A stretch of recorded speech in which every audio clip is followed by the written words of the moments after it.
Kira-kira dari kurikulum 1947 sampai kurikulum paradigma baru ada perbedaan atau perubahan nggak ya? Tentunya ada dong. Kamu mau tahu apa perbedaan dan perubahannya? Yuk saksikan video saya sampai akhir ya. Assalamualaikum warahmatullahi wabarakatuh.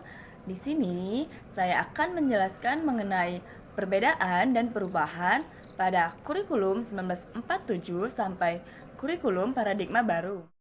Yang pertama ada kurikulum 1947 atau disebut dengan Rencana Pelajaran 1947. Pada hakikatnya, fokus rencana pelajaran 1947 tidak menekankan kepada pendidikan pikiran, hanya saja pendidikan watak, kesadaran, bernegara, dan bermasyarakat. Kedua, yaitu ada kurikulum 1952 atau disebut dengan Rencana Pelajaran Terurai 1952. Merupakan penyempurnaan dari kurikulum sebelumnya, merinci setiap mata pelajaran, dan sudah mengarah kepada pendidikan nasional. Yang ketiga ada kurikulum 1964 atau disebut dengan Rencana Pendidikan 1964.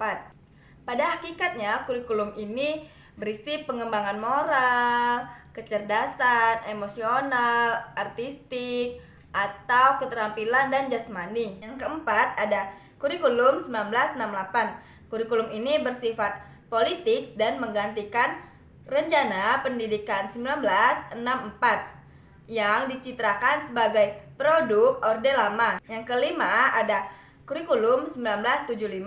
Kurikulum ini menekankan pendidikan lebih efektif dan efisien. Yang keenam ada kurikulum 1984. Kurikulum ini mengusung kepada pendekatan proses keahlian.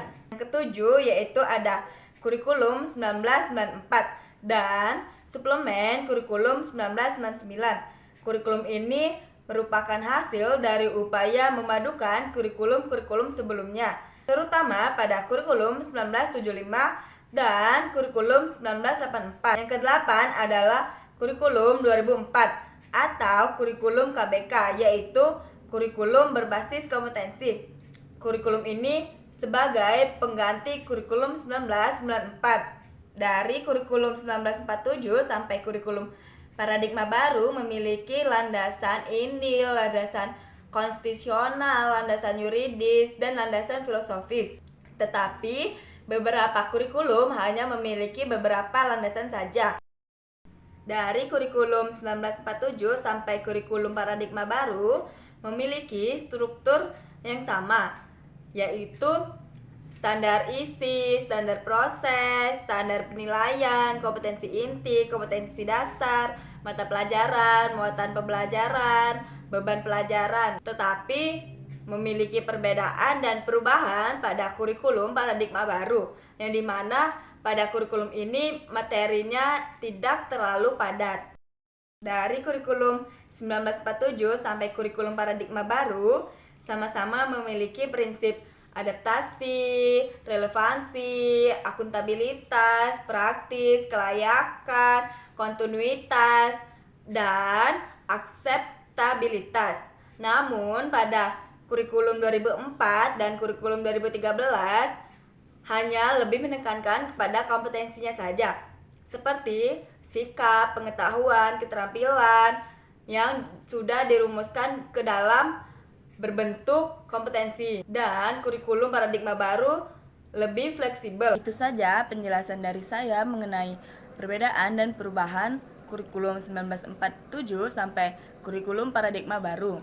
Semoga bermanfaat bagi kalian semua. Lebih dan kurangnya saya memohon maaf. Wassalamualaikum warahmatullahi wabarakatuh.